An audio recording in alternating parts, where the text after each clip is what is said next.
예, 박정희 한판승부 함께하고 계십니다. 북한이 최근 화성 17형 탄도미사일을 시험 발사했습니다. 무력 시위의 강도 점점 높아지고 있고 또한 발언의 수위도 높아지고 있습니다. 이 가운데 시험 발사 현장에 김정은의 딸 김주애가 등장을 해서 전 세계에 또 관심을 끄는 이런 상황입니다. 자, 이런 상황은 어떻게 판단해야 될 것인지 남성욱 고려대학교 통일교학 부교수 모시고 말씀 나누겠습니다. 교수님 어서 오십시오. 네, 안녕하세요. 네, 진 작가님, 김 소장님 인사 네, 나누시죠. 안녕하십니까. 자, 북한의 최근 무력 시위 예전부터 무력 시위는 많았죠. 근데 현재의 양상이 좀 과거와 좀 다르다 이렇게 판단해야 될까요? 예, 이 정치 세계 여야에도 뭐 금도가 있죠. 예. 남북한에도 그동안에는 이 금도가 좀 있었습니다. 그래서 서로 어느 정도 이렇게 선을 지키는. 예를 들어서 뭐 84년으로 거슬러 올라가면 남한에 수해가 났을 때 예. 북한의 김일성이 대남 지원을 하겠다. 그런데 이제 전두환 대통령이 그냥 그걸 과감하게 받아버렸죠. 아하. 그래서 뭐 또 북한에서 주기 싫은데 물자를 또 줬습니다. 물론 나중에 전두환 정권이 10배에 해당되는 금액의 텔레비전, 뭐 냉장고 등을 보냈죠. 뭐 또 2004년에는 용천역 폭발 사고 때는 또 우리가 수백억 원어치의 물자를 보냈죠. 왜 이 얘기를 하냐면 이제 11월 2일 도발 때문에 좀 그렇습니다. 예. 우리 이태원 참사로 어려움을 겪고 있는데 뭐 남쪽으로 포를 쏘는 건 좋은데 NLL 북방 한계선 이남으로 이제 포를 쏜 거죠. 이거는 6.25 전쟁 정전협정 이후에 처음 있는 일입니다. 예. 속초 앞바다에서 한 57km 오고 또 울릉도에 사이렌이 울렸으니까 우리로서는 기겁을 할 수밖에 예. 없고 그래서 이런 거는 상도위가 있는데 북한 좀 도를 넘는다. 그래서 좀 상당히 걱정을 하고 있습니다. 네. 예. 왜 이렇게 그러면 상도위를 넘어선 전략은 뭡니까? 일단 뭐 윤석열 대통령이 인간 싫다고 한 데서 인간 막 자체가 뿌리를 싫다. 찾아야 되지 않을까. 이번 주도 북한에서 무슨 67페이지짜리 책자를 냈는데 예. 책자 전체 내용이 하여튼 윤석열 정부를 다 뭐 비난하는 내용으로 굉장히 이례적이에요. 뭐 과거에는 그냥 비난하는 뭐 보도문 정도인데 예. 이걸 67쪽짜리 책으로 엮어가지고 파멸에 뭐 이르는 길. 그래서 이 양반들이 굉장히 조직적이고 체계적으로 파멸을 향한 질주. 네, 뭐 책 질주 제목이. 예. 네, 그렇게 책이 나올 정도로 윤석열 정부에 대해서 좀 뭐 특등 모조리 뭐 제가 뭐 그런 상스러운 용어를 다 쓰기는 그런데 예. 하여튼 또 이 비속어가 등장을 천치바보. 천치바보. 네. 예. 뭐 비속어가 전면에 등장할 정도로. 근데 이런 거 쓸 때는 그 연구하는 사람들이 따로 있습니까? 북한 안에? 네, 아니면 제가 어떻게 하면 좀 화가 날 것인가, 더 좀 모멸감을 느낄 것인가 이렇게 그걸 다 김정은 위원장이나 김 위원장 부부장이 다 쓰는 건 아닐 거 아니에요. 네, 당연하죠. 예. 제가 평양에 뭐 회담하러 한 10번 이상 예. 가보고 그랬는데 담당 부서들이 있습니다. 예. 예를 들어서 뭐 북한에 갔더니 가는 길 험난해도 웃으면서 가자 그러더라고요. 그래서 저런 구호는 누가 만듭니까? 그랬더니 예. 전국적으로 1차적으로 공모를 한답니다. 아. 그래서 그걸 바닥서부터 올라와 가지고 예. 심사를 거쳐서 선발되면 아주 포상이 내려간다. 장원이 결정해. 네. 그리고 이제 이런 비속어는 뭐 대남 그 특수 언어 선동 부서에서 아, 대남 특수 네, 그 언어 이제 선동 부서. 남측의 그 욕 비속어에 관한 것만 또 전문적으로 또 채집하고 수집해서 아. 그거를 어떻게 사용할 때 남한 사람들이 가장 모멸감을 느끼는지 이제 이런 거를 담당하는 부서에서 예. 채택을 한다고 합니다. 예. 이게 좀 적당해가지고 모멸감도 느끼지 이렇게 나오면 우리가 웃잖아요. 야, 한 국가의 성명이 이렇게 나올 수도 있구나. 뭐지? 뭐 이런 반응이잖아요, 사실. 이건 뭐지? 이게 뭘까?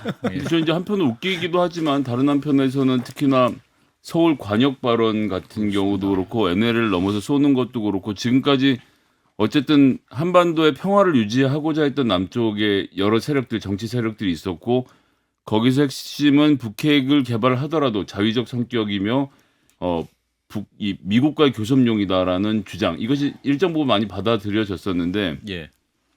이제는 뭐 야 북한 이거 나만 공격하는 거 아니야라고 말할 때 말할 수 있는 여지가 없어져 버린 상황이 됐어요. 실질적으로 저만큼의 적의를 갖고 지금 접근하는 것인가 이런 걱정도 좀 되는데 교수님은 어떻게 보십니까? 네, 핵 독트린이 나왔습니다. 예. 지난 4월 25일 날 조선인민군 창설 90주년에 할아버지 따라하기로 해서 흰 군복을 입고 나와가지고 예. 이 핵을 그동안 방어용으로만 썼는데 이거 이제 스탑. 앞으로는 공격용으로도 쓰겠다. 예. 그래서 이걸 저희가 예상치 않은 핵 독트린이다.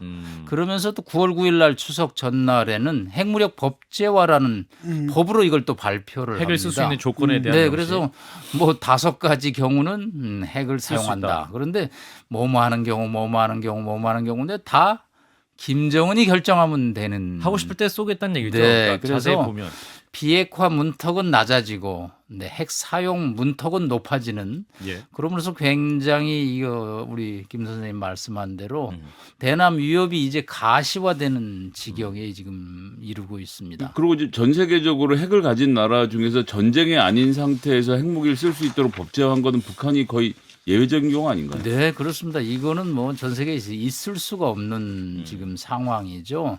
결국은 이제 핵을 사실은 2006년 1차 핵실험을 기점으로 해서 지금 6번 실험을 했는데 예. 핵은 뭐 갖고 있다고 거기서 이자가 나오는 것도 아니고 누가 무슨 거기다 대서 쌀을 주는 것도 아니거든요. 예. 상대방 국가에게 위협을 줘서 상대방의 양보를 얻어내는 특수한 무기거든요. 예. 그러니까 이 사람들 입장에서는 지금 제일 아픈 점이 유엔의 대북 제재거든요. 그걸 어떻게든 이제 풀어야 되는데 미국을 상대로 이제 공세적인 핵 게임을 전개하기 시작을 했다. 그리고 그것을 날려버릴 수단인 대륙간 탄도미사일 ICBM 화성 17호를 지금 이제 등장시키고 있는 거죠. 화성 17호. 네. 이제 그걸 등장할 때 그 어린이가 등장하죠. 예, 김정은의 딸 김주혜. 예. 그래서 이제 이 등장을 두고 많은 분들이 이제 여러 가지 해석하려고 합니다. 이 후계 구도를 염두에 둔 등장이다라는 것이 있고 또 한편으로는 미래 세대를 상징하는 등장이다라고 하는데 교수님 어떻게 판단하십니까? 네, 성질이 급하죠. 우리가 벌써 예. 9살짜리를 갖다 놓고 뭐 후계구도 4세대 후계자냐? 후계자냐라고 하는데 저희 뭐 우리 아까 진중권 선생님 말씀한 대로 미사일 뭐 몇 번 쏴봐야 3일 지나면 저희 다 잊어버립니다. 그렇죠. 뭐 관심 없거든. 핵실험 했을 때 저희가 뉴스 보도량을 보니까요. 예. 한 달 못 갑니다. 그렇게 위협적인 것도. 북한 입장에서는 대륙간 탄도미사일을 쐈는데 반응이 이거 없어요. 3, 4일이면 언론에서 다뤄지지 않는다. 남한 언론에서 예, 네. 뭔가 홍보에 이펙트를 줘야 될 주연급 인물이 필요하죠. 아. 뭐 김여정 리설주는 뭐 얼굴이 이미 나왔다고 뉴페이스를 누군가 하나 등장시켜야 될 텐데 예. 이게 이제 북한의 극장식 연출 정치라고 저희가 이 얘기를 붙입니다. 예. 하여튼 쇼업 하는 데는 전 세계에서 1, 2, 3 수준이거든요. 그래서 이제 결국은 둘째 딸을 이제 데리고 나오다 보니까 예. 구글 검색에서 노스 코리아로 연관되는 데서는 김정은 도럴 아. 이게 김정은의 딸. 1순위로 그냥 급증을 할 정도죠. 예. 뭐 사람들 다 찾아보죠. 예. 얘가 누구지?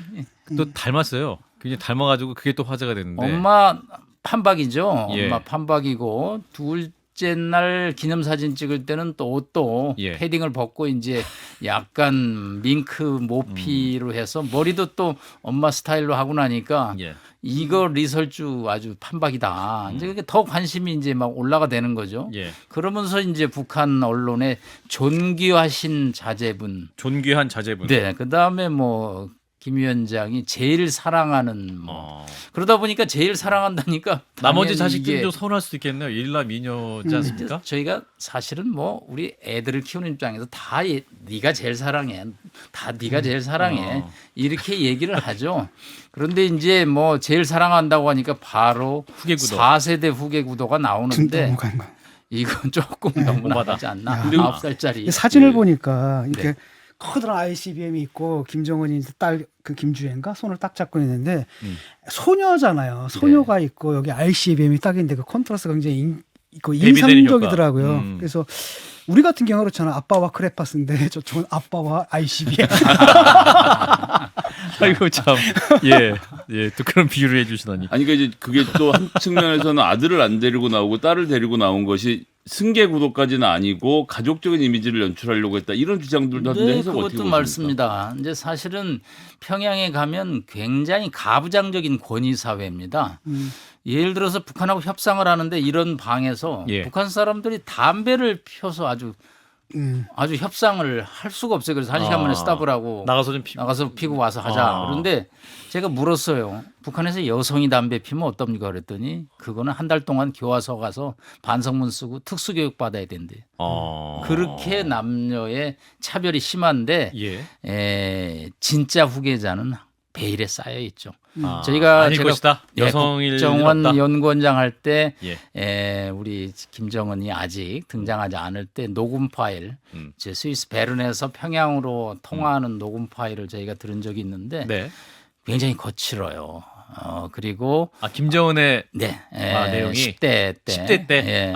그리고 정식으로 후계자로 공인되지 않으면 나오지 않습니다. 네, 그거는 여러 가지 의미가 있습니다. 일단 신비주의도 있고 또 준비된 후계자로 딱 등장을 시켜야지 인민들한테 그렇죠. 이게 호소력이 있거든요. 예. 그렇기 때문에 일남 이녀로 봅니다. 2009년에 결혼해서 10년의 아들을 낳았는데 이 아들은 저희는 지금 유럽에 있지 않을까 봅니다. 일부 어떤 뭐 탈북자가 현장에 어디 있을 거라고 그러는데 그건 그렇지는 않을 거고요. 둘째가 국정원 원래 첩보로도 등치가 크다는 걸로 그때 로드먼 데니스 로드먼. 예, 농구 선수? 로드먼을 역으로 이제 인터뷰해 보니까 어이구 나이치고는 애가 꽤 크다 이제 그런 첩보 등으로 해서 이 아이가 등치가 있는데 나와 보니까 어이구 9살짜리 치고는 꽤 큰 등치 큰 아이가 지금 이번에 아니 나왔던 그럼 본인 김주애다. 후계 구도 얘기도 30년이나 있다 하겠지 뭐 지금 할 이유가 또 아직 없지 젊은데. 않습니까? 그렇습니다. 예. 이제 40도 안 됐거든요. 40도 안 됐는데. 예. 그렇죠. 근데 이게 네. 지금 화성 17형 탄도미사일 같은 경우에는 이제 사거리가 사실 미국 전역을 좀 타격할 수 있는 것 아니겠습니까? 결국 이제 미국이 어떤 사인을 보내는 건데 요즘 미국이 북한에 별 관심이 없는 것 같아요. 우크라이나 전쟁 때문인지. 교수님이 또 이제 그 국제사회 관심권의 물망초 전략이다라고 표현하셨는데 이 물망초 전략은 뭡니까? 바로 이제 진 교수님 말씀한 네. 거 일맥상통인데요. 물망초. 트럼프 대통령은 북한과 아주 게임으로 톡톡한 재미도 받고. 홍보 효과를 누렸죠. 홍보도 효과도 네, 있었고. 뭐 2018년 6월에 싱가포르에서 미디어만 3,000명이 왔습니다. 전 세계에서. 네, 그런데 뭐 합의문 4줄짜리 나와서 비행기 값도 안 나왔다고 기자들이 투덜댔거든요. 그렇죠. 그리고 2019년 2월에 하노이에서 이제 진검승부를 했습니다. 예. 그런데 이제 결렬돼서 노딜로 끝났고 그리고 얼마 있다가 판문점에서 이제 만났죠. 그리고 나서 이제 바이든 정부가 들어선다면은 타이완 문제가 동북아 외교 정책의 1순위입니다. 미국에게. 예, 타이완은 중국의 아킬레스건이기 때문에 예. 계속 낸시 펠로시가 8월 2일 날 타이완을 방문해서 중국을 자극하죠. 하나의 중국 원칙에 대해서. 네, 워싱턴에서 국제정치 아젠다에서 노스 코리아는 저 밑으로 밀려버린 상태죠. 북한 입장에서는 견딜 수가 없는 거죠. 왜 우리 관심이 안 가냐? 아니 이게 지금 우리가 정상회담 하던 나라인데 예. 아니 우리를 이렇게 푸대접해? 아니, 물론 뭐 우크라이나 전쟁이 있기는 하지만 그러다 보니까 don't forget me. 아하. 나를 잊지 마. 그런데 과거처럼 하다가는 또 조금 힘이 붙여. 예. 그러니까 뭔가 ICBM을 쏜 다음에 퍼포먼스. 이거 뭔가 국제사회 이목을 끄는 뭔가 연극을 하나 해야 되는데 머리 좋은 또 이 아저씨들이 김주애 딸을 등장. 내세우시죠. 그랬더니 이거 그럴듯하거든. 이거 딸이 나와서 그림을 해주면 우리 진 교수님 말대로 바로 아빠와 ICM 뭐 아빠와 크레파스가 아니라 크레파스가. 아빠와 ICBM이었더라. 이 또 그림이 됨으로써 예. 북한으로서는 잊혀지지 않는 지금 대홍보 전략을 감행하고 있다고 볼 수 있겠습니다. 그림에서 그러면 좀 효과를 봤네요. 네, 뭐 구글 검색량이 1위니까 일단은 사람들의 화성 이 17형보다 근데 그 도터가 더 좀 주요 그래서 검색어에서 사실은 위협은 안 되네요. 화성 17호가 지금 진 교수님 말씀한 대로 예. 뭐가 중요하냐면 리엔트리 테크놀로지거든요. 이게 이제 우리가 인천에서 로스앤젤레스까지 밤새 타고 가도 아침이죠. 그렇죠. 이게 이제 지구 대기권 바깥에 나갔다가 미사일이 다시 들어와야 되거든요. 들어와야 되는 거죠. 근데 이게 한 6,000도의 고열이 발생합니다. 네. 이게 6,000km 올라가기 때문에. 그러기 때문에 웬만한 소재가 마모가 되거든요. 그래서 기존에 뭐 자신들은 성공했다고 그러는데 우리 국방부는 아니다. 조금 신통 정통치 않다. 뭐 이번에도 15형 갖고 다시 쏜 것 같다고 평가를 좀 폄하하는 측면은 있는데 예. 그래도 이번에 고각 발사를 해가지고 떨어지는 걸 보니까 저걸 45도 발사로 쏘면 태평양의 하와이는 넘길 수 있는 거로 봅니다. 물론 그렇게 쏘면 미국이 가만 안 있겠죠. 예. 그렇기 때문에 이 화성 17호의 실력은 지구 재진입 기술을 과시했다는 측면에서 결코 과소평가할 수는 없다고 봅니다. 예. 자, 이제 치책 실험 등도 예상이 되고 있는데, 자, 그러면 대안은 무엇인가? 지금 윤석열 정부는 굉장히 강대강 전략을 하고 있지 않습니까? 대화의 의지도 그렇게 강해 보이지 않은 상태고, 여기서 우리는 북한에 대한 비핵화를 얘기할 이제 수준은 아닌 상황이라는 진단도 있는데, 교수님 어떻게 바라보세요? 저도 과거에 협상을 하러 가면 북한 사람들이 이런 얘기를 해요. 10년 전에 당신네 통일부 장관이 와서 이런 얘기했는데 왜 지금 딴소리 하냐고. 그러면 10년 전에 우린 통일부 장관이 누군지 기억도 안 나고 그거 뭐 지금 생각할 의미도 없다. 지금 현 정부의 대북 정책이 중요하다. 그러면 막 북한 사람이 책상을 팍 치면서 남측이 이중 일구 이연한다고 막 화를 냅니다. 그러니까 이 얘기를 왜 드리냐면 지금 진보 정부에서 보수 정부로 왔기 때문에 예. 정책이 이제 바뀌죠. 북한이 여기에 대해서 적응을 못하는 거죠. 윤석열 대통령 기본적으로 기존의 남북 관계가 갑을 관계였다라는 거죠. 이것을 갑의 관계로 보겠다는 거죠. 그러다 보니까 먼저 비핵화의 어떤 조짐을 보여야지 대화가 시작되는 담대한 구상이라는 단어를 쓰는 거죠. 예. 그러나 북한 입장에서는 아니 기존에 5년 동안 대화한 거는 뭐야 그러면? 그러면 새로 시작해야 되는 거야? 이제 물론 뭐 오늘도 동남아에서 남북이 비밀 접촉을 했다라는 뭐 첩보성 뉴스가 나오기는 하는데 예. 조금 시간이 걸리지 않을까. 왜냐하면 지금은 뭐 저쪽은 도발을 하는데 이쪽이 과거 문재인 정부처럼 또 대화를 뭐 사정을 해가지고 대화에 집중하는 것은 뭐 윤석열 정부의 뭐 정체성이라고 할까요? 거기에 조금 맞지는 않을 거기 때문에 예.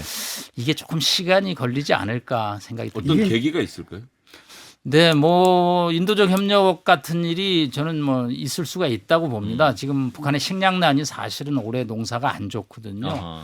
그래서 그럴 때 뭐 인도적 차원에서 접촉을 물밑에서 하고 예. 그래서 일단 도발을 자제해야지 대화에 나설 여유, 여유인데. 룸이 생긴다라는 것을 이제 설득을 해야 되는데 이게 과연 저 사람들이 원하는 게 서울과의 대화냐, 결국 미국이냐. 워싱턴과의 대화이기 때문에 한국의 입지가 그렇게 크지는 않다고 봅니다. 그렇군요. 예. 오늘 여기까지 말씀드려야 될 것 같습니다. 남성욱 고려대학교 통일외교학부 교수였습니다. 고맙습니다, 교수님. 네, 감사합니다. 좋아요? 구독! 알림 설정.